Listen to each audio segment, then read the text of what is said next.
So do you like the outdoors? Do you like camping, off-roading? And do you like the truck modifications and trailer modifications that go along with that?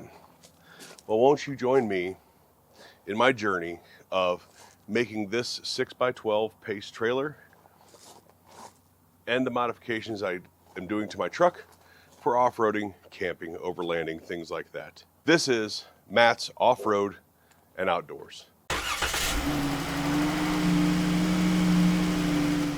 So I've already got a couple things done for my truck over the last couple weeks. One of them being the 5-inch rough country lift for my 2007 Chevy Silverado 1500, along with these Toyo 35-inch tires and these Pro Comp aluminum wheels. And we'll get into some of those things and kind of take you on a tour under the truck in a future video.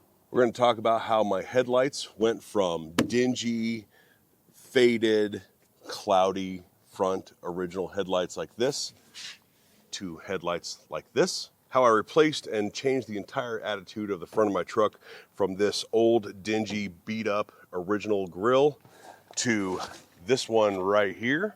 And I'll take you on the journey of doing things like a brand new front bumper, a new rear bumper, getting some body work done to it, and then of course the trailer itself and all of the things that I'm going to do to this 6x12 Pace trailer. Let's open up the trailer and see what I have in mind for the inside of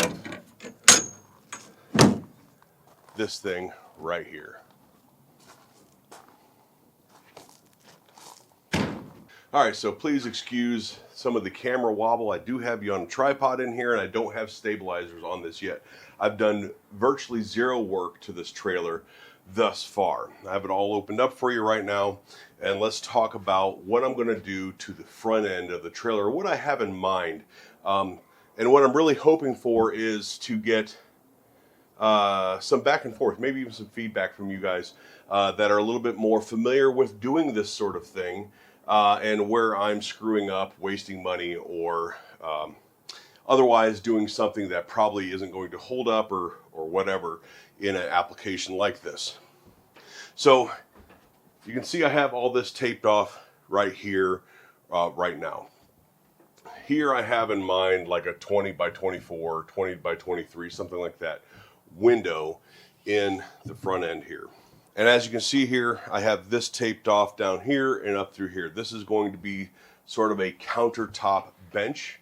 So the purpose of this is going to be sleeping, camping, but also when I'm out on the range and out in the desert to be able to work on guns if I need to, have a place to lay things flat. Because I oftentimes have a lot of people out with me, and just various things go wrong, and I generally need a nice place to fiddle with those things. So this is going to be a countertop workbench type area. This section of the floor here is the same size as like a 15x24 lower cabinet, like kitchen cabinet. And then this is 40 inches tall. So imagine a cabinet here that extends up to here with the bench top. And then from this line over in through here will be a hollow empty space with maybe an 8 or 10 inch wall there that I can toss in like my target stands, and anything else that I really just need to not like slide around on the floor of the trailer inside of there. Now, this square here represents my idea for a Murphy bed. This is 4x6 right now. I've looked on Amazon to where I can get like custom memory foam pads made and cut for not a ton of money, that I'm going to do a 4x6 memory foam bed here, maybe 3x6. I may lower this down a foot. That way I can put some upper cabinets, some shallow, like 10-inch tall upper cabinets along here. I don't know yet. This is, again, just preliminary right now. I don't see me needing a ton of upper or cabinet space, but I could be wrong. I absolutely could be wrong. So this may end up being a 3 foot by 6 foot. Right now, this represents a 4 foot by 6 foot fold down Murphy bed, which would give me about 1.5 feet to almost 2 foot of space over here off the side, which we'll get into in a second. Down here represents what would be a bench. So the bench is lower than the bed, so when the bed folds down, it's not a problem. This would have a flip up lid. So imagine the Murphy bed sticking off here 4 to 6 inches. And then I'm going to put a pad on the bottom of the Murphy bed and then a pad on this bench so that when you sit here, you have something to lean up against as well, not just the metal frame or base of the bed. This would have a flip up lid, and in here is where I can put like my target stand legs, things like that. That square represents a Renogy 200 amp hour 24 volt or 12 volt battery. Because I am going to put solar on this, which we're going to talk about in a second. I think I may move that to inside of that 15 by 24 cabinet on the front end, and then put my air conditioner here. So the air conditioner I have in mind is a Pioneer under the seat 10,000 BTU, 110 volt AC inverter AC heater, and that would fit in this area right here just great. And then I could put the vents out the front of the like the front of the bench here, and just have it venting out into the center of this cabinet space.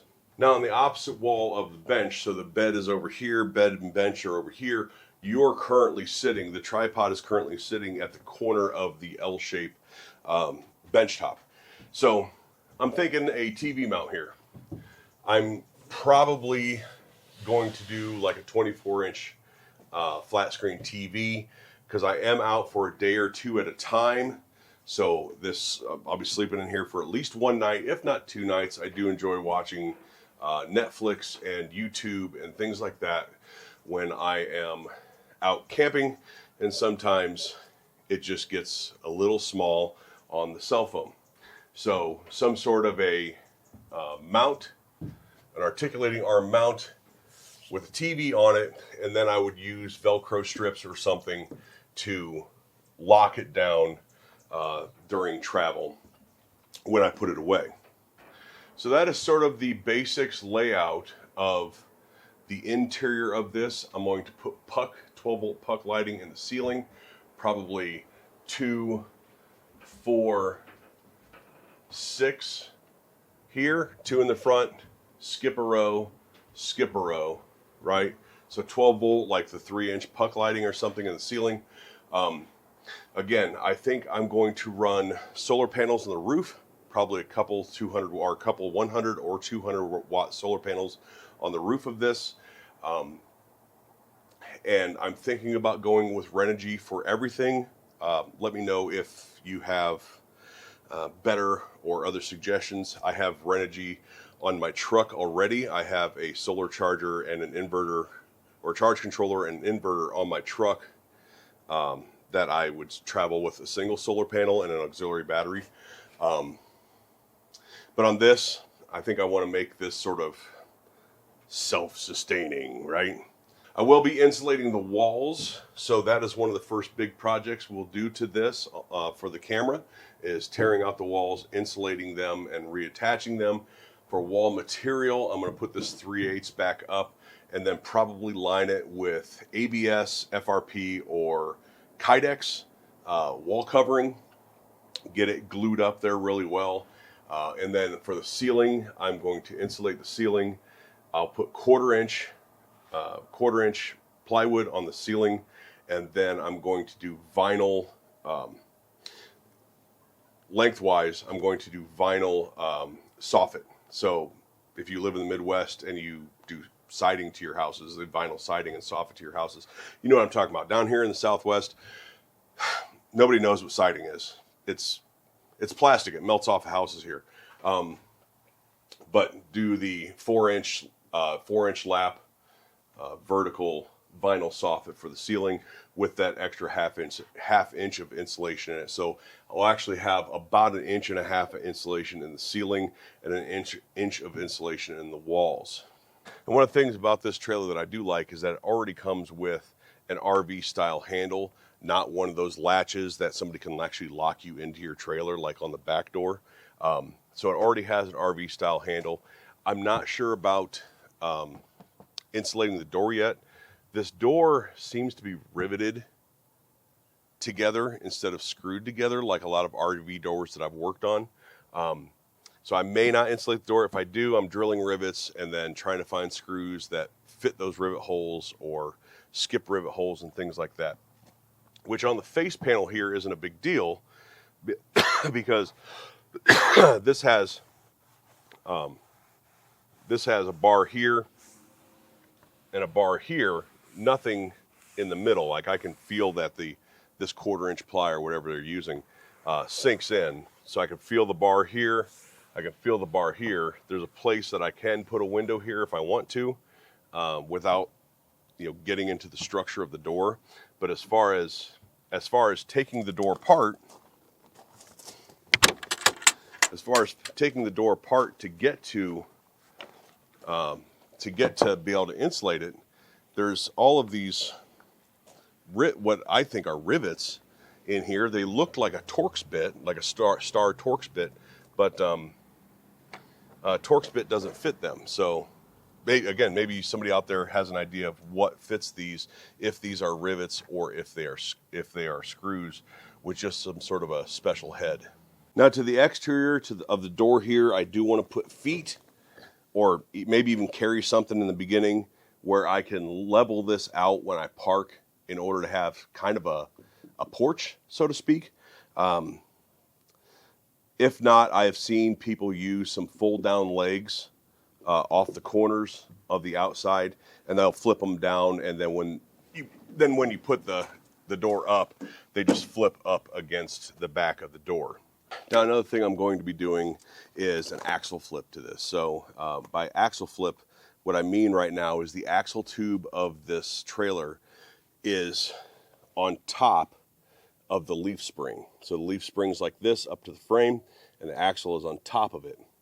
If I move the axle to underneath of it, I'm going to gain the tube diameter of that axle and the spring depth or the spring stack height, which is probably right around 3 inches in total of lift that I'll end up with this trailer. Because if you've ever been to the Southwest Desert out here around Tucson and Phoenix areas, you know that some of those desert roads get very potholed, very ruddy, things like that.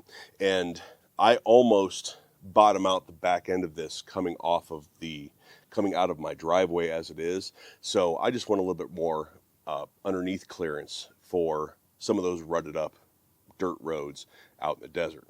One of the other things for the trailer is I'm going to do a 270 awning. So the awning body, the main part of the awning will be here between the door and the tail somewhere, up against the corner there. There's really not enough space, I don't think, to mount it to the body, and when it opens up, to not interfere with this door, and then of course as it wraps around to not interfere with the back door. So I'm going to have to mount it on some sort of a bracket on top of the trailer, and it'll sit just above the roof of the trailer. But I'll put like a 270 awning out around here. I think the OVS awnings look pretty good to me as far as price and what you're getting. Again, anybody out there that has more information on that stuff than I do, feel free to comment down in the comment section.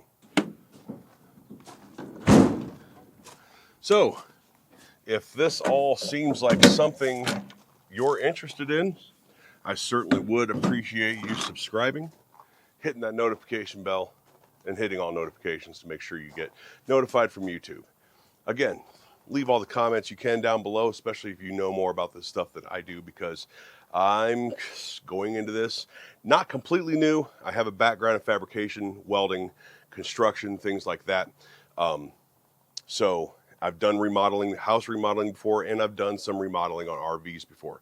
So I'm not completely new at this, but I'm sort of new at this, like this portion of it. So any insight from people that know better than I, absolutely appreciate it. Thank you guys for watching out there. I certainly hope you stick around for the coming months of getting both of these projects done. Thanks for watching. We'll talk to you later.